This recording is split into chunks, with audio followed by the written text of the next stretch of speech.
بسم اللہ الرحمن الرحیم۔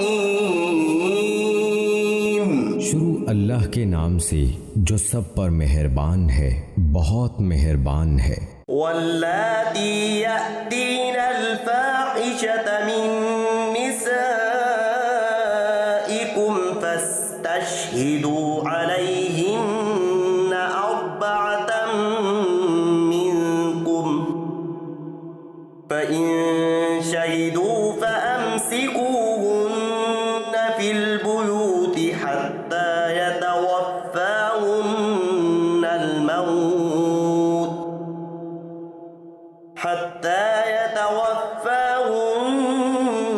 الموت أو يجعل الله لهن سبيلا۔ تمہاری عورتوں میں سے جو بدکاری کا ارتکاب کریں ان پر اپنے میں سے 4 گواہ بنا لو، چنانچہ اگر وہ ان کی بدکاری کی گواہی دیں تو ان عورتوں کو گھروں میں روک رکھو یہاں تک کہ انہیں موت اٹھا کر لے جائے یا اللہ ان کے لیے کوئی اور راستہ پیدا کر دے۔ عورت بدکاری کا ارتکاب کرے تو شروع میں حکم یہ دیا گیا تھا کہ اسے عمر بھر گھر میں مقید رکھا جائے، لیکن ساتھ ہی یہ اشارہ دے دیا گیا تھا کہ بعد میں ان کے لیے کوئی اور سزا مقرر کی جائے گی یا اللہ ان کے لیے کوئی اور راستہ پیدا کر دے گا، یہی مطلب ہے۔ چنانچہ سورہ نور میں مرد اور عورت دونوں کے لیے زنا کی سزا 100 کوڑے مقرر کر دی گئی، اور آن حضرت صلی اللہ علیہ وآلہ وسلم نے فرمایا کہ اب اللہ تعالیٰ نے عورتوں کے لیے راستہ پیدا کر دیا ہے، اور وہ یہ کہ غیر شادی شدہ مرد یا عورت کو 100 کوڑے لگائے جائیں گے اور شادی شدہ کو سنگسار کیا جائے گا۔ واللذان یأتیانها منکم فآذوہما فإن تابا وأصلحا فأعرضوا عنہما ان اللہ کان توابا رحیما۔ اور تم میں سے جو 2 مرد بدکاری کا ارتکاب کریں ان کو اذیت دو، پھر اگر وہ توبہ کر کے اپنی اصلاح کر لیں تو ان سے درگزر کرو، بے شک اللہ بہت توبہ قبول کرنے والا بڑا مہربان ہے۔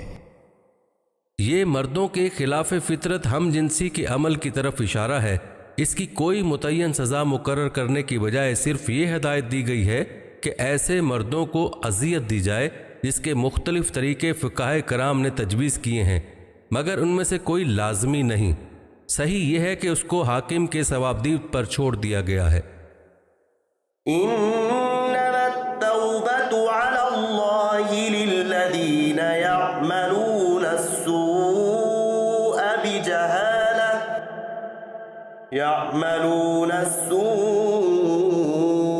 بجهالة ثم يتوبون من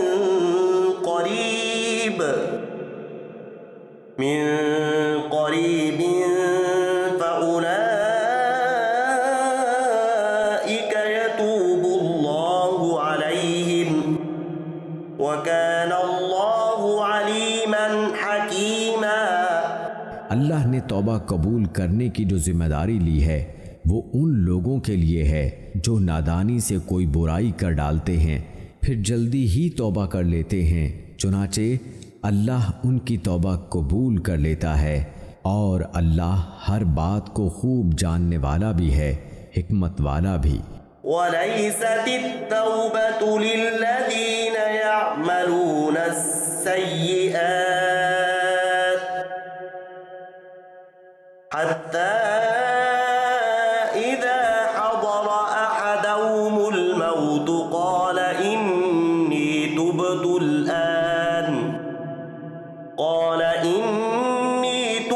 الْآنَ وَلَا الَّذِينَ يَمُوتُونَ وَهُمْ كُفَّارٌ أُولَئِكَ أَعْتَدْنَا لَهُمْ عَذَابًا أَلِيمًا۔ توبہ کی قبولیت ان کے لیے نہیں جو برے کام کیے جاتے ہیں، یہاں تک کہ جب ان میں سے کسی پر موت کا وقت آ کھڑا ہوتا ہے تو وہ کہتا ہے کہ میں نے اب توبہ کر لی ہے، اور نہ ان کے لیے ہے جو کفر ہی کی حالت میں مر جاتے ہیں۔ ایسے لوگوں کے لیے تو ہم نے دکھ دینے والا عذاب تیار کر رکھا ہے۔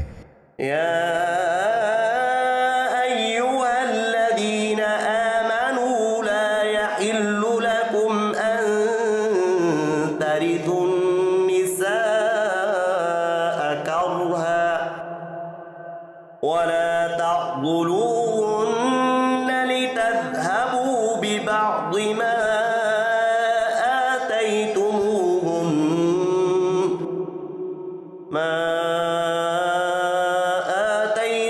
آتيتموهن إلا أن يأتين بفاحشة مبينة وعاشروهن بالمعروف فإن كرهتموهن فعسى أن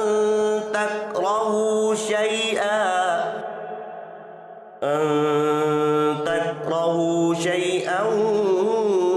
ويجعل الله فيه خيرا كثيرا۔ اے ایمان والو،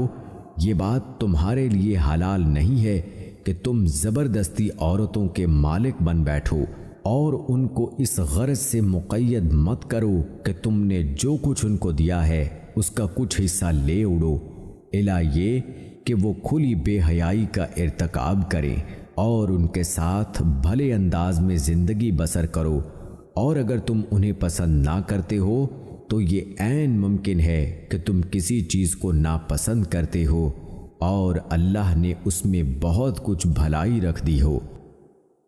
زمانہ جاہلیت میں یہ ظالمانہ رسم چلی آتی تھی کہ جب کسی عورت کے شوہر کا انتقال ہو جاتا تو اس کے ورثہ اس عورت کو بھی میراث کا حصہ سمجھ کر اس کے معنی میں مالک بن بیٹھتے تھے کہ وہ ان کی اجازت کے بغیر نہ دوسری شادی کر سکتی تھی اور نہ زندگی کے دوسرے اہم فیصلے کرنے کا حق رکھتی تھی۔ اس آیت نے اس ظالمانہ رسم کو ختم فرمایا ہے۔ اسی طرح ایک ظالمانہ رواج یہ تھا کہ جب کوئی شوہر اپنی بیوی کو طلاق دینا چاہتا لیکن ساتھ ہی یہ بھی چاہتا کہ جو مہر ان کو دے چکا ہے وہ اسے واپس مل جائے تو وہ اپنی بیوی کو طرح طرح سے تنگ کرنا شروع کر دیتا تھا۔ مثلاً وہ اس کو گھر میں اس طرح مقید رکھتا تھا کہ وہ اپنی جائز ضروریات کے لیے بھی گھر سے باہر نہیں جا سکتی تھی۔ اس طرح ستانے کا مقصد یہ ہوتا تھا کہ وہ بیچاری مجبور ہو کر شوہر سے خلاصی حاصل کرنے کے لیے اسے خود یہ پیشکش کرے کہ تم اپنا مہر واپس لے لو اور مجھے طلاق دے کر میری جان چھوڑ دو۔ آیت کے دوسرے حصے میں اس رواج کو حرام قرار دیا گیا ہے۔ وَإِنْ أَرَدْتُمُ اسْتِبْدَالَ زَوْجٍ مَكَانَ زَوْجٍ وَآتَيْتُمْ إِحْدَاهُنَّ قِنطَارًا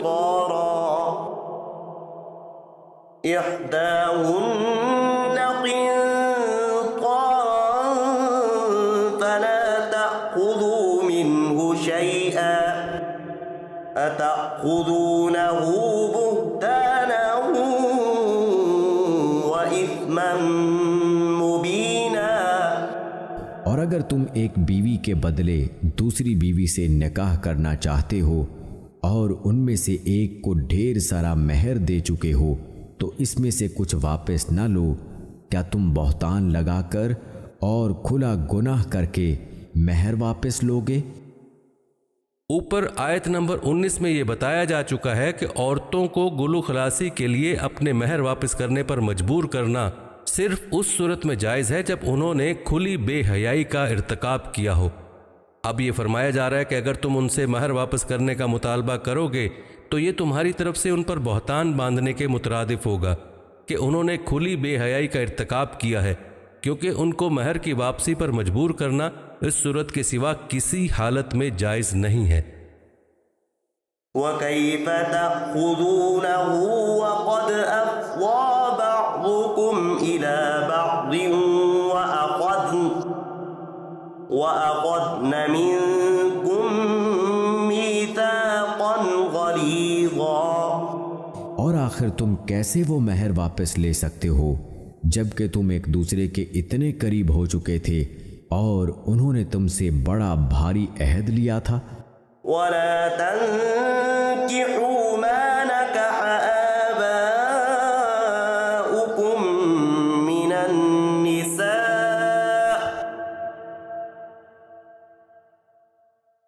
النساء